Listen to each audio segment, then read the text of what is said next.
Hello నమస్తే, నేను journalist Srinivas. ఈరోజు ఏపీలో సిట్ లడ్డు తిరుమల తిరుపతి దేవస్థానం లడ్డూలో కల్తీ జరిగింది, నెయ్యిలో కల్తీ జరిగింది అనే దానిపైన ముఖ్యమంత్రి చంద్రబాబు నాయుడు గారు సిట్ వేశారు, స్పెషల్ ఇన్వెస్టిగేషన్ టీం.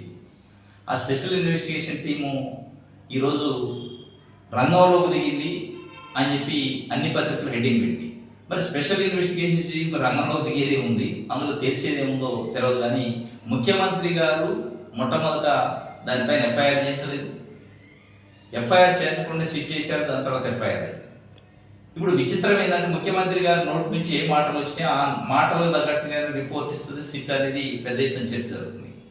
ఆ జరుగుతున్న నేపథ్యంలోనే ఇవాళ పేపర్లో వచ్చిన అంటే సిట్టు రంగంలో దిగిపోతుందంటూ ఆంధ్రజ్యోతి పత్రికలో అయితే ఒక హెడ్డింగ్ ఐటము, గడిచిన ప్రభుత్వంలో ఉన్న టీటీడీ ఈఓకి గతంలో మాజీ చైర్మన్ టీటీడీ మాజీ చైర్మన్కి నోటీసులు ఇవ్వబోతున్నారని వార్త రాశారు. దేనిపైన? కల్తీ లడ్డూలో కల్తీ పైన, నెయ్యిలో కల్తీ పైన. నెయ్యి కల్తీ జరిగింది ఎప్పుడు, లడ్డూ కల్తీ జరిగింది ఎప్పుడు, మీరు ఇచ్చే నోటీసులు ఎవరికి ఇస్తారు అనేది అలా తిరుమల తిరుపతి దేవస్థానాన్ని నమ్మే భక్తులు, హిందువులు, అది అందరూ ప్రజలు మాట్లాడుతున్నారు. ఎందుకంటే జూలై 12, 2024 నుంచి జూలై 23, 2024 మధ్యలో జరిగిన ఈ వ్యవహారం, ఈ తతంగం, కల్తీ నెయ్యి కానీ కల్తీ లడ్డు వ్యవహారం కానీ చంద్రబాబు నాయుడు గారు ముఖ్యమంత్రి అయిన 1 మంత్ తర్వాత స్టార్ట్ అయింది. ఇస్తే ఇప్పుడున్న ఈవో టీటీడీ ఈవో శ్యామలారావు గారికి ఇవ్వాలి, ఇప్పుడున్న అధికారులకి ఇవ్వాలి, ఇప్పుడున్న యంత్రాంగానికి ఇవ్వాలి. కానీ మాజీ చైర్మన్కి, మాజీ టీటీడీ ఈవోకి ఇవ్వటం వల్ల ఏం సందేశం ఇస్తారు అనేది ఇలా పెద్ద ఎత్తున ప్రశ్నలు వస్తున్నాయి ప్రజల నుంచి, అనేక విశ్లేషణలు వస్తున్నాయి. ఎందుకంటే ఇప్పుడు మనం జ్వరం తగిలినప్పుడు బ్లడ్ శాంపిల్ ఇస్తే ఆ బ్లడ్లో ఏ జ్వరం ఉంది, వైరల్ ఇన్ఫెక్షనా, లేదంటే టైఫాయిడా, మలేరియానా, డెంగ్యూనా, ఇంకోటి అనేది తెలుస్తుంది. ఎప్పుడో చేసిపోయిన చైర్మన్లకి, ఈఓలకి నోటీసులు ఇవ్వడం వల్ల ఎప్పుడో తగిలిన జ్వరం తగ్గిపోయిన తర్వాత బ్లడ్ శాంపిల్ తీస్తే ఏమొస్తుంది?